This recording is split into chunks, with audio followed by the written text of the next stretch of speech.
everyone. Welcome back to the Capsule in Conversation.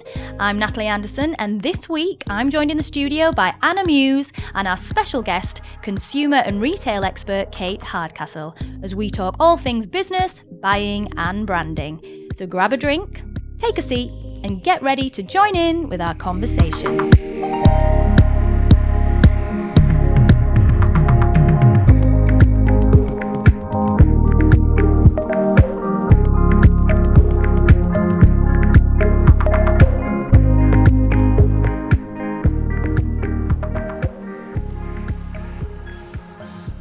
Hello all, thank you so much for joining us today. As always, we are delighted to have you with us. We hope you're enjoying this series so far. I personally cannot believe we're on episode 9 already. Episode 9, Anna, we haven't lost them yet. I know. They're still with us. I'm just about with you as well still, I think. Keeping I was just up. about to say, yeah, there she is, our gorgeous fashion editor, Anna Muse. I'm here. Hello, everyone. And today it gives us great pleasure to welcome our special guest, the customer whisperer herself, retail expert, Kate Hardcastle MBE. Hello, Kate. Hello, ladies. Now, you know when your guest has an MBE that they do know what they're on about. I mean, Kate, you've had an incredible career in business and retail, going from the head of marketing at Silent Night to building your own hugely successful business transformation company, Insight with Passion. You travel all over the world giving expert advice at seminars, events and across the media, and regularly appear on television shows such as ITV's Eat Shop Save and BBC's Rip Off Britain. You have firmly built your reputation as the customer whisperer, and so it is no surprise that you've become one of the leading voices in consumer behaviour. Now, with all of that, we are very excited to talk to you today all about business. I'm glad, because there's something else that we might be really on a short podcast. It could be limited. No, but I'm going to start with this. You have got 3 children. How the heck do you do everything that you do? Well, you do, don't you? I mean, there's going to be people listening to this podcast who have got a life that I would look at and think, I don't know how she does it. And what we all need to do more of is celebrate the women who do go above and beyond it, whatever the field is, and start saying, yes, sister, you know, I'm really proud of you, you're doing well, tell me more about it and let's get engaged with it. I'm still quite taken aback where in 2020, an era I thought would be very different, I'll still go to interviews and events and things and people will say, well, if you're here in New York, who's looking after your children? You know, as if there wasn't somebody else involved in this, or I couldn't have managed to somehow organise their care. So whilst I'm a quite hands-on, well, I'd like to think very hands-on mum, I'm also a businesswoman and I'm also someone who's got a lot of charitable interests and other interests as well. So it's balancing all that and making sure, I think, that you focus on the job at hand. So do what you're doing brilliantly and try and then make time for all the rest of it at another point. I was going to say, because we had Nicola Elliott from Neom on a few episodes back. I love Neom. Yeah, she's so brilliant. I mean, Nicola's amazing.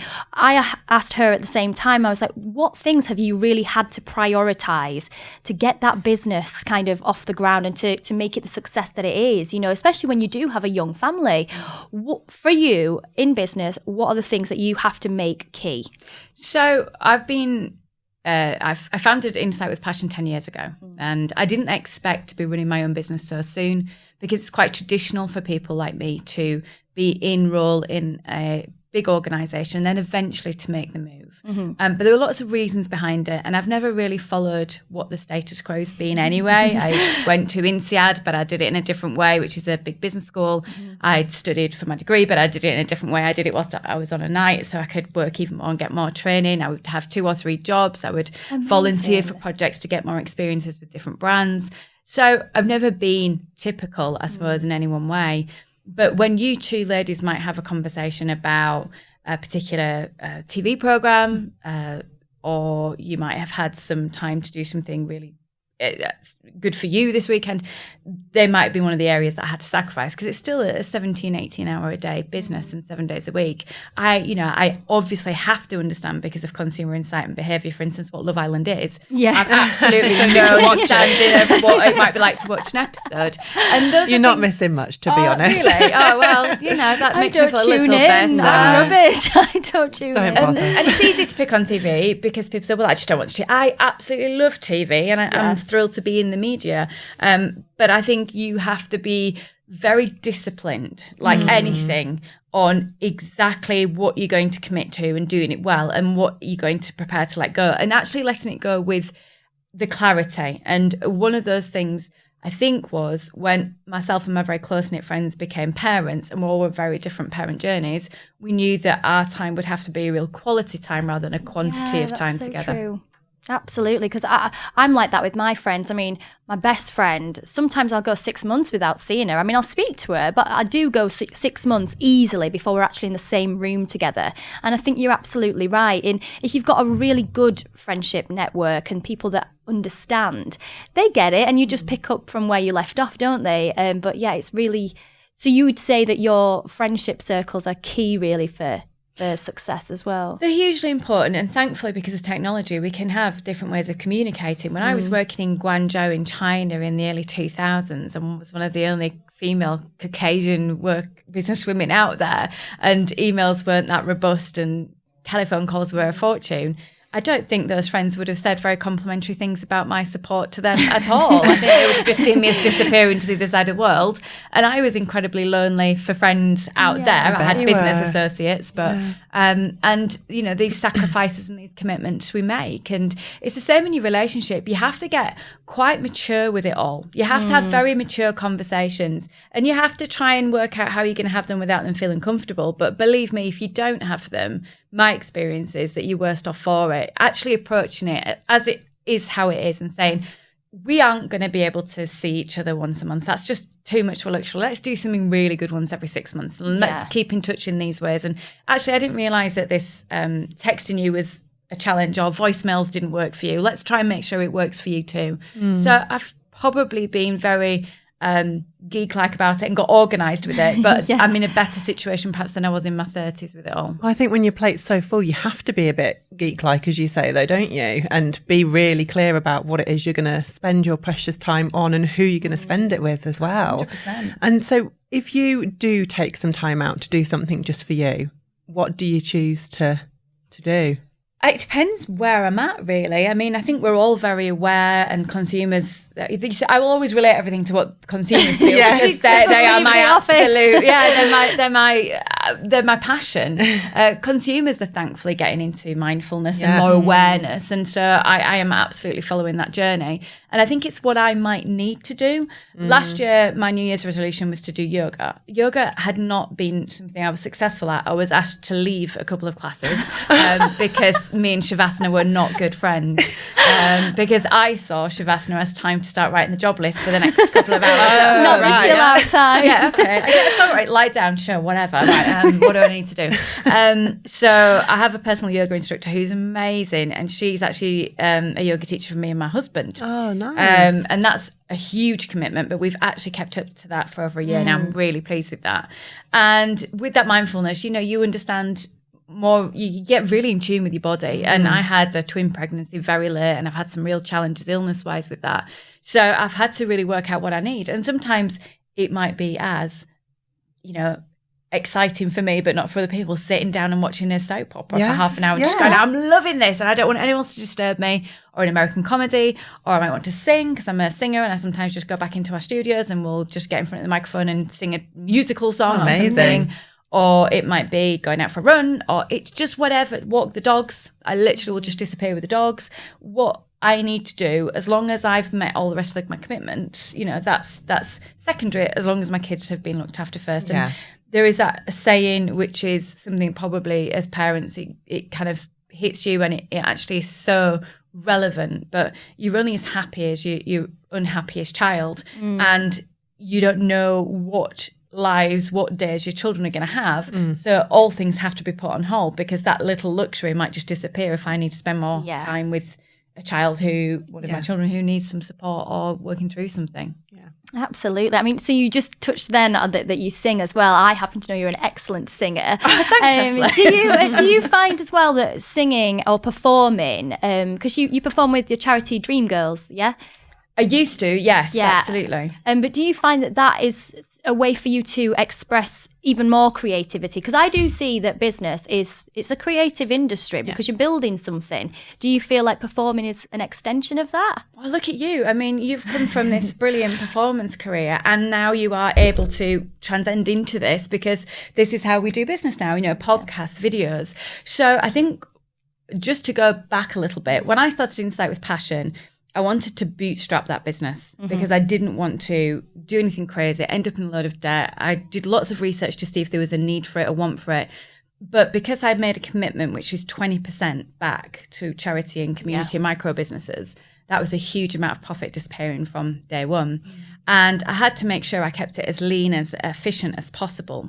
And one of the ways I needed to promote myself, because I couldn't afford the big PR team and advertising agency, was quite cruel to myself, I suppose. But I'm going to go out there and I'm going to stand on stages and I'm going to give seminars. I'm going to give everyone a little bit of a taster of what my insights are and how I work.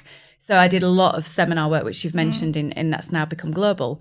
And you are completely relying on your skills as a performer to do that. There is all of the knowledge and the academia, but it's being a singer in Ellen Working Men's Club that had to be finishing on time for the bingo and, working out what an audience was feeling or thinking and have I got them on board, that has served me in one of the greatest ways as a businesswoman and probably created a bit of standout for me. So I'm utterly, utterly grateful to have that.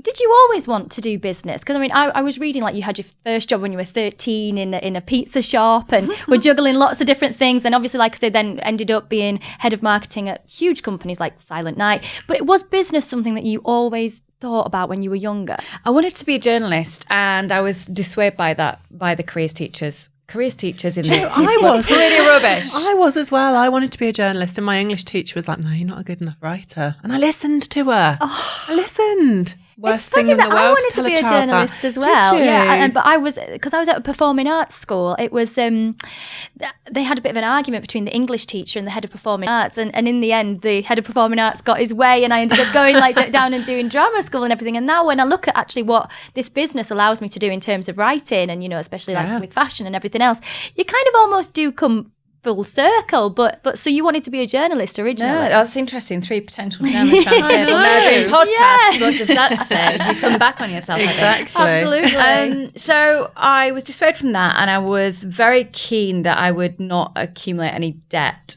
student debt, but I wanted to go out and do the student route as well as working. So I think I was looking for graduate trainee opportunities, and that started to drive the work process. But truly, I wanted to be a singer. I mean, I've been so fortunate with the singing. I've been a backup singer to some amazing artists. I have, the phone numbers of good friends who are actually also major household names and recording artists. But, I met the love of my life there. My husband's a drummer, and that's how we met. And I guess we probably knew that if either of us were going to pursue it, it wasn't possible probably for both of us to pursue it because you just didn't earn that much money. It's a hard profession. This is it. And it was, a very nocturnal profession, very look-based. I've always struggled with my confidence. So one minute I'd be feeling like the belle of the ball. The next minute I'd be thinking, oh, God, I don't want to go and do a gig tonight. So I felt I lived it enough to let it go and become a semi-professional job rather than professional. Yeah. Do I look back sometimes and think, oh, woulda, coulda, shoulda? Sure. But hey, when you've seen someone like Beverly Knight just, sing on point, you go, well, at best I would have been a really good backing singer, So I just think I've got maybe a humility that you probably need to say business was right. Yeah. Yeah. And again, you went to business school and then clearly found something in it where you just excelled massively. And going back, your career has spanned now like at least 20 years. But when you were first in business, did you find holding, more senior roles, I suppose, or achieving senior roles was harder for women at that point? I'm really pleased you brought this up because I really want to have this conversation more and more publicly. I think we are very aware that as women, there's a whole host of statistics about, the type of jobs that we'll go for, and we won't go for a job unless we feel completely qualified, where a male counterpart might actually feel only 50%, 60% qualified and still have the ambition to do it. There's a lot of changes we can make, but we can only do it together. This sometimes worries me that these conversations might be only a female-based conversation, and it's got to be collaboratively. My working environments were an opportunity for me to lay the tarmac for other people to follow. Yeah. I didn't have the best environment or experiences in my early career. I'm proud of how I reacted to some of the situations and scenarios I was put in. Some of them I absolutely should not have been put in. They were uncomfortable, they were embarrassing, they were awkward, and at times they were just completely unprofessional. From harassment to bullying to people just not liking the idea there was a blonde young thing around the table. Described openly as the flowery and fluffy one because I was fascinated with insight. And now probably this calling card that's found me the respect to work with some of the biggest brands in the world is something that, you know, that's a pretty long revenge, isn't it, really? Yeah. A career and working hard and crying your eyes out at home going, I'm not a flowery one. This really matters. You've got to listen to these people to sell them what they want. And this thing called the internet's come in and they're going to have more say. So how do we actually create businesses that understand that and collaborate with the consumer rather than working against them and selling them 3 for 2s? And I just feel that it's probably best to look back at it not in anger and just to say things are getting better. Yeah. I have wholeheartedly committed to getting things better, and I will be perpetually going, not just sending the lift down, going back down in the lift, getting the next team of young women in it and helping them back up in the lift as part of my commitment to that. We're baton carriers for the next generation. 100%. That must have been so hard to keep pushing forward in those situations where it must have felt like everyone else was trying to kind of silence you in a way. How did you go back into those situations every day? What qualities do you think have got you to where you are at this point? It's very insightful of you to say that because it's truly what happened. It wasn't comfortable at any point. I also felt I was speaking a different language to a lot of my friends who were either musicians or teachers. Yeah. So we had that Chandler Bing thing going on. Do you know? No one actually knows what Chandler does. What do you do? We're all going to visit his work and we still don't really know what he does. We don't know what he does. Yeah, but he's always at work. And obviously still being young and wanting to go out and have a relationship and dealing with endometriosis. I mean, that in itself, being a female on a board of men needing to have laparoscopies to try and have investigative surgery to work out, going through, am I ever going to be able to have children?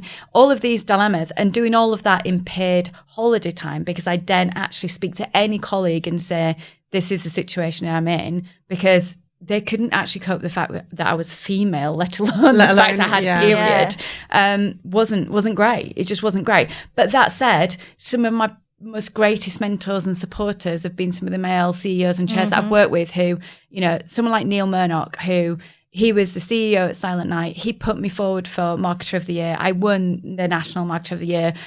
You know, an award normally meant for these graduates who'd been on a fast track from Cambridge.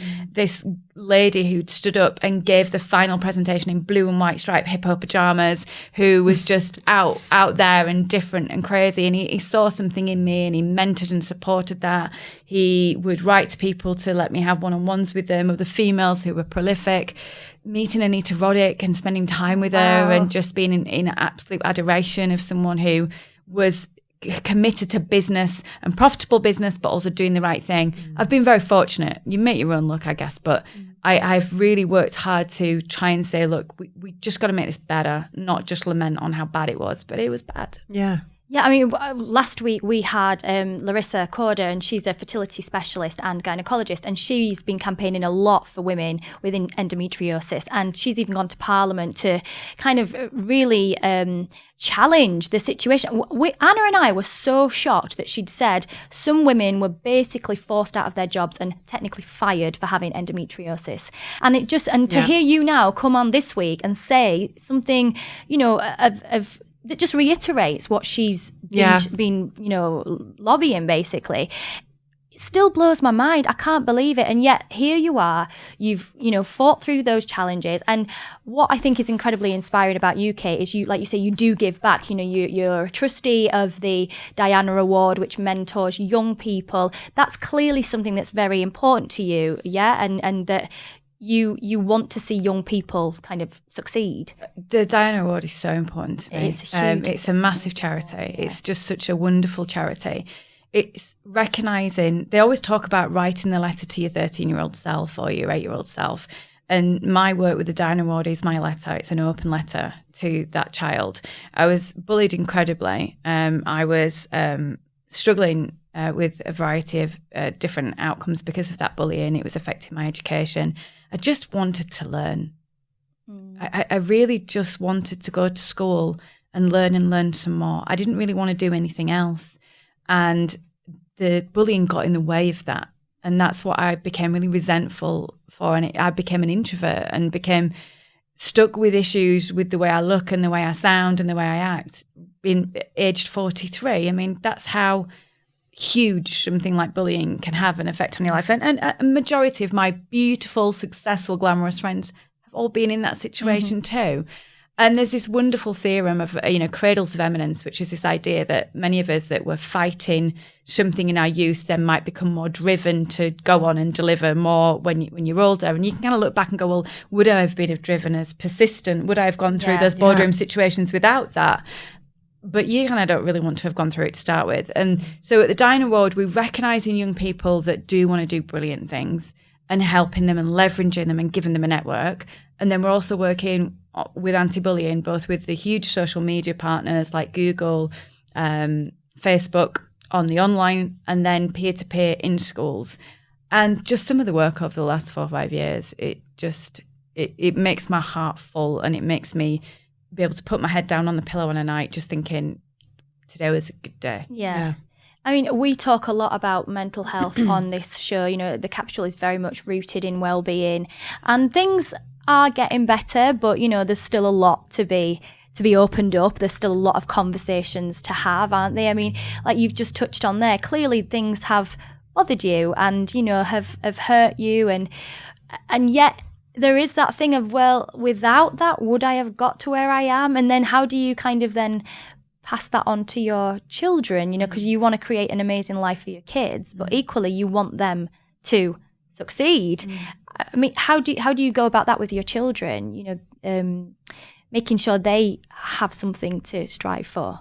I had a very bad year the first year my daughter came home and complained, and didn't complain, but expressed that she was being bullied, because I felt my life's purpose had failed, because I must have unknowingly been writing a constant dialogue to myself saying, you're not going to let this happen to your children. Number one, the fight to become a mum. And then number two, oh my goodness, I've actually now let my children down because this is happening to them. And I've done all this work with this. You make, for a very logical brain sometimes, when it comes to your children emotional, you make some very emotional, crazy kind of things go on. And I have to sit and rationalize with myself and say, no, that's not how it is. And it still is prominent. It's 1 in 2 children. So, they're going to be part of it or around it. And we need to do all we can. The level of bullying is so sophisticated now. I mean, mind games that create situations of tension, and you're nodding, knowing, and I know because obviously we researched this with the charity, and I'm just grateful to be around so many amazing people that help those charities, that become voices for us, ambassadors for us, and help us learn. With regards to my children, there's a few things going on, I think. How do you go from a childhood that was a loving childhood, but we had very little, to enabling your children? And that feels brilliant, to the point where actually, no, you've enabled them to, you need to start pulling that back, and that's not what we do. Why do you think you can go that way on the plane? No, we're going that way on the plane, And I think that, my daughter, one of my memories of my daughter, when there was just her and her dad, the 3 of us, 3 musketeers, we called ourselves, she would come traveling to Australia and America with work with me as often as she would stay at home, because 1 child to maneuver around the world is quite easy. 3 is very challenging, although we'd still do it. And I remember that I used to stay rigorously awake in business. because I was so aware every passenger around me was probably like me, going to head onto a meeting when they landed in Melbourne. But I took it upon myself going, well, they deserve to sleep and I don't. So I'm just going to watch her for sort of like 13 hours and make sure, you know, she doesn't cause any hassle. And I must have one particular journey just given up. You know, I needed a bad night's sleep the night before. And I woke up with the greatest start, and she was sat wearing an Emirates hat, drinking a cocktail, you know, mocktail, but with all the umbrellas and God knows what else in it, and like with a feta with like hors d'oeuvres and you know, some Disney movie in front of her. And I thought, oh my goodness, fine, okay, right, okay, and then thought, no, this picture's wrong. We've got to work on this. So, you know, we've tried to keep balance, and I think charity work's a great way of explaining that all of us, we're a whisker away from a huge life change. I don't mean to say that in a frightening way to any of your listeners, because I want to give people confidence and positivity. But what we learn with those consumer insights, coupled with the charity work, is that, you know, life changes in just a fraction. Absolutely. And so you have to be trying to build children that are robust enough to understand that. And I think with things like social media now, like, and I know it makes me sound really old to say, but like when we were kids, there was obviously bullying and kids who weren't nice to each other and things, but social media's added a whole new level of almost sophistication to that. Trying to help your children, prepare them for that side of things and how to cope with it, and hope that they'll share. Mine are 7 and 4, so we haven't got to the whole social media thing yet, but that's one of my biggest fears as a parent is kind of teaching my children to stand up for themselves and to not listen to that negative feedback. But also there's going to be this whole world that's closed off to me through the social media, and that's just a fact. You know, it's a really different era that they're growing up in now. I mean, it's hard enough for us to navigate it. Do you know what I mean? If like you become paranoid by it. I think it's created a sense of paranoia in general, like in society, because if you see somebody else on their social media but yet they've not interacted with yours or whatever else, you can't help but go, why? Did I do something wrong? And even you're kind of going, they're just going about their business. But because we can all see what each other is doing and buying and wearing, and this is, you know, it's changed consumer behavior, hasn't it? Completely changed everything in the, like I said, I just feel like it's created a whole sense of paranoia in general in society. And, you know, you must have noticed that maybe with like the high street, it's been suffered terribly with people buying online and buying quickly. I mean, what's been your experience of that? You see, I get really excited talking about something like the decline of the high street, and I see it as an evolution. We're going to have high streets again. They're just not going to be completely wholeheartedly retail. They're going to be a balance of social activity, retail, everything we need, and hopefully some residential. But there isn't this pantomime of online versus high street, and online came as a new kid on the block, and we all went, oh, we'll all choose online, and then this poor high street declined and was very sad and didn't deserve it, because that's too Shakespearean. And there's so many things that people like me are there to understand for you and help explain. But we as consumers have been oversold. Right. We had been very much led, I believe, by some retailers, some organisations, into a very fixed way of shopping. Our doors open at 9 o'clock, they close at 5:30. Follow this line here, queue up here, pay this price. You can investigate more price options, but you have to go out of the shop and go and see them and try and find that product elsewhere. So we have been gifted as consumers insight. And with that, we're using that gift to buy better, but also learn more. And we learn about sustainability, and we learn about ethics, and we learn about where our products come from. And for me, this is going to sound probably a little bit distasteful, but there's nothing wrong with businesses making profit. And there's nothing wrong with businesses being brilliant at what they do and selling to make profit. The fact is they should trade with you respectfully. And that's what the consumer's actually looking for, I believe. That's my very quick takeout of years and years and years of working with them. And so because they want that, they balancing out the offers that they get. But if they then go revisit the high street, which I saw this Christmas, where people actually hit a point and they go, no, I'm going to go back into shops. I don't really know what I want. And then those stores don't completely activate, bring out the big guns, make it all special and happen. And all you're actually doing is buying something at a discount, and they perhaps don't get great service.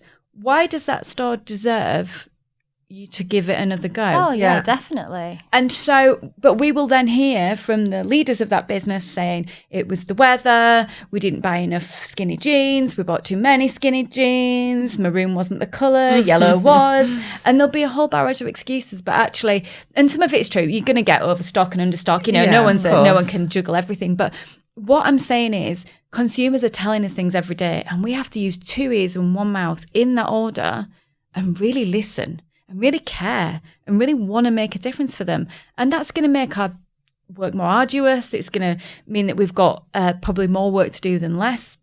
But so be it. But bring it on. Yeah. I don't know. I mean, you'll know better than me, but I'm a personal stylist, so I shop with my clients for a living. But what I find people are looking for isn't just a transaction when they go into a store.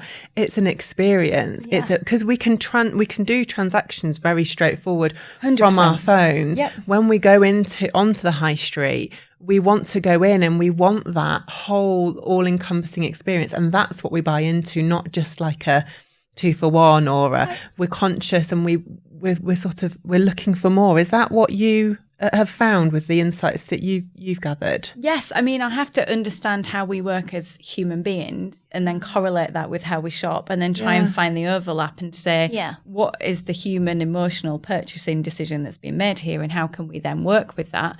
Don't get me wrong, wholeheartedly helping businesses to be better at it, but in being better at it, your customers, you as a consumer, will get a better experience. Yeah, exactly. And I'm good with that. So that's what I do in business. It isn't that difficult to understand, I don't think. It's always been bringing the consumer into the conversation earlier. Yeah. And trying to work out how we can do better jobs at serving them, delivering to them, using the technology that's in store. Because I don't just work with retail, I work with travel industry, spa sector, all these different organisations, and just making it all better. And it doesn't even have to be at the premium level as well. You know, if you see the brands that are coming out what I call value, they've replaced discount with value. They're offering a really good quality at a price. And you look at some of the ways they're retailing or selling or creating experiences or hotel experiences, it's good. You know, it's a good basic. And so if you say, well, actually, I'm going to use that hotel because I know the room's always going to be clean, the bedding's always fine, it's central, the parking's well lit, the staff's okay, and if I've got a problem with it, they give me 100% satisfaction guarantee. Yeah. No wonder a more premium hotel that maybe is not doing very well in its organisation and its manifesto isn't connecting with the consumer, isn't delivering, isn't getting the sales. So it's not that I'm being tough on business owners. Thank goodness my clients actually pay me for that. It is saying the consumer's levels have risen from here to here almost overnight. So how can you best prepare for that? And for consumers, well done, you're getting better deals. You are playing the game. Yeah. Well, that's it, because we have a lot of listeners that are small business owners. I mean, they might have their businesses on Instagram, but they also have products. And so it really comes down to it's basic old school rules, isn't it? You just give really good customer service. And like you say, that experience, even when it comes to the packaging that it arrives in, just little things like that. If it is an online business, let's say, and you're not even going into a store, that is the way that you connect with your audience, I suppose. If you get a parcel through the post and even if it's been done by the person themselves, but if it's well wrapped, it's been put in a nice box, done with love, straight away when you receive that, it's like getting a gift. You feel special. So it's not just about the high street, I suppose. It's just in general, I would say, that all it's... businesses. All businesses, the way we answer the phone to people, the way we reply to an email, the way we become humans and create human relationships. My quick takeout for anyone out there is, when you've just read that last article before an interview, or you've typed one last email, it's always the one after that. Yeah. Right? So that's my only recommendation in business. If you think it's hard work, it's that plus a tiny bit more, because that's what will set you apart, because other people will work that hard and you've got to work out what's the extra bit. People don't like that generally as a piece of advice, because it's true though. It's just, well, I wanted it to be something quicker and simpler and that I could buy, but it's not how it works. It's literally the above and beyond the call of duty, but doing it in a way that feels human and natural and not actually being in somebody's face. I'm really glad you're connecting with micro businesses and small businesses, because part of my give back's been working with them, and I'm really delighted as an organisation. We've helped over 1,000 now in the decade we've been going. And it really makes a difference when they write to me. This is when I do. People say, do you get emotional? Yeah. When I get emotional with my kids. Yeah. I get emotional when I think of things like, the bullying and the illness and things you've been through. But oh my word, when you get a letter from someone, I don't know if you know me, but I came to your workshop for free in 2000 and whatever, and I've now gone on, and my bed and breakfast has won these awards. Oh my word, my husband will come down, what's gone on now? Just got an email from someone, and we've changed a life. And we never did it for that. We did it because there was so much funding and support for small businesses being taken away. I thought, well, let me just help. Let me just try and give a bit extra to that. But some of these workshops and seminars we've done have been quite pivotal. I bet they have. And as someone who has their own small business, when you're first starting out, it's like so overwhelming. And it's, it's me, myself and I'm my accountant. I do my PR, I do a job, and it's so full on. So I can only imagine how much that must mean to the people that you've helped, to just support them and give them the tools that they need to then take their business, because you have all this passion and drive when you start your own business, don't you? And then it's like, oh, now what do I do? And there's never an off switch, there's never an end to it. So I can fully believe that those people who you've helped must just be forever grateful to you, and that must be just such a fabulous sense of satisfaction for you to have left like that legacy with those people. You see, being driven as I am, I always did it thinking of their customers. I thought, well, their customers will be even happier. So I was never really thinking about them in the process. But yeah, of course, there's been these legacies of businesses that have gone and gone above and beyond. And, when I've seen someone or heard of something, I think I'm quite well networked. And I think that's something I've also done. I've always just picked up the phone. Yeah, I saw a great baby product. I'll name the brand actually. She's called Olive Maid, and she crafts baby and children products, and I fell in love with it. And I literally went out and championed it without being asked, I have to say. Sorry, Charlotte, for a year. And just, there's now opportunities, and she's now got this flagship store in a shopping centre, and she's really working the social and great photo opportunities.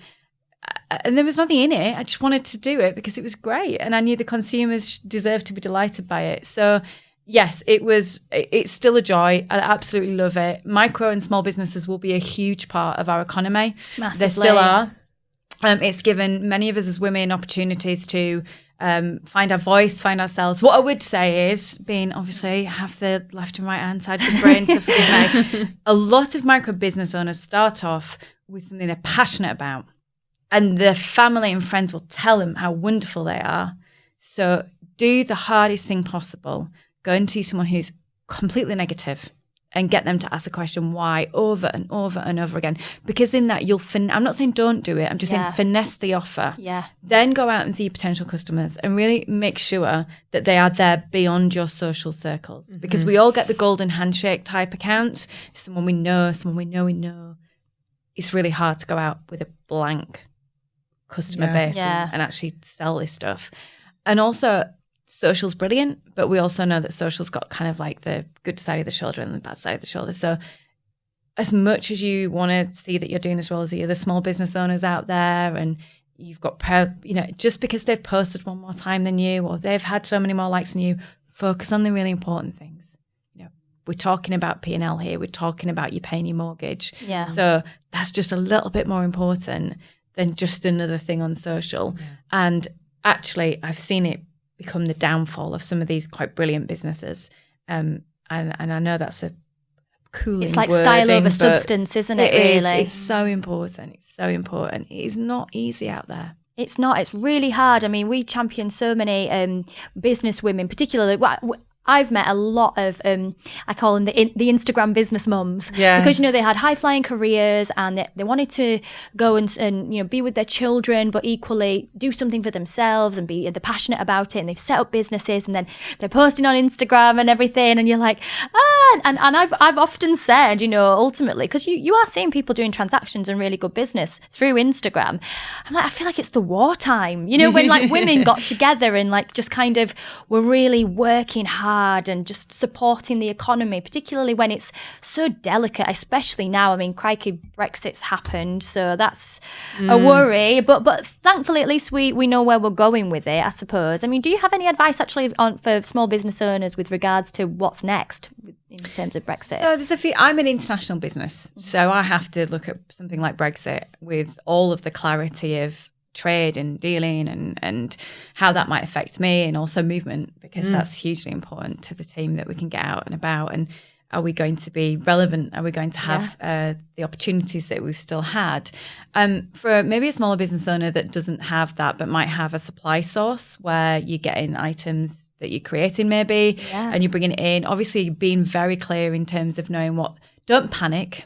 Nothing's going to happen quite as quickly as everyone's making out, but try and very logically make sure that all bases are covered, that you've got all your supply stock, and you understand what your other opportunities and suppliers are, any difference in freight, and just take it on as logically as you can. I think in terms of the consumer, any uncertainty creates fragility, because it makes us all do a big navel gaze in terms of who we are and where we're going and what we want to do. And obviously there's been quite a challenge, because there's almost been the pro and the against having quite different opinions that have then been voiced on social, and it creates quite animosity and anxiety and things. So being aware of that as businesses, I would just say, if I'm dealing with someone who's feeling a bit fragile and anxious, I'm not then going to go with a load of push messages and make them feel even more vulnerable. I'm going to be really soft and calming in my approach. It really depends on the business, the type, what you're doing,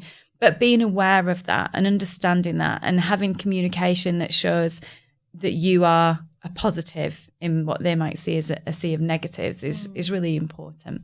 Again, then it just comes back to knowing your customer and 100%. taking, listening, putting your ear to the ground and really listening to what your customer is doing, how they're feeling, what they're expressing.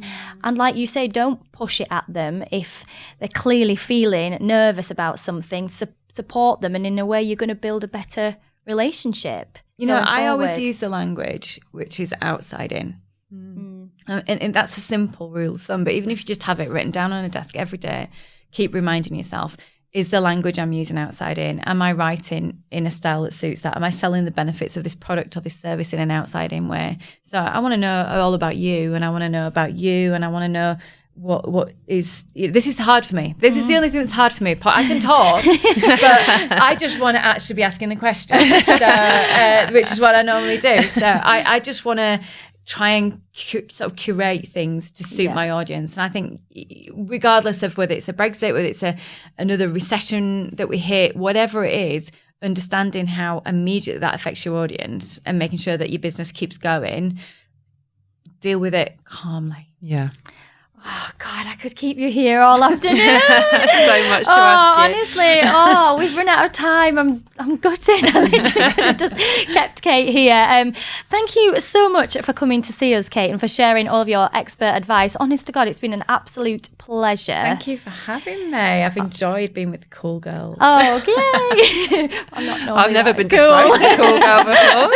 Well, we hope that it's all been very helpful to you at home as well. I mean, it's definitely been much needed as we step into these uncertain post-Brexit times.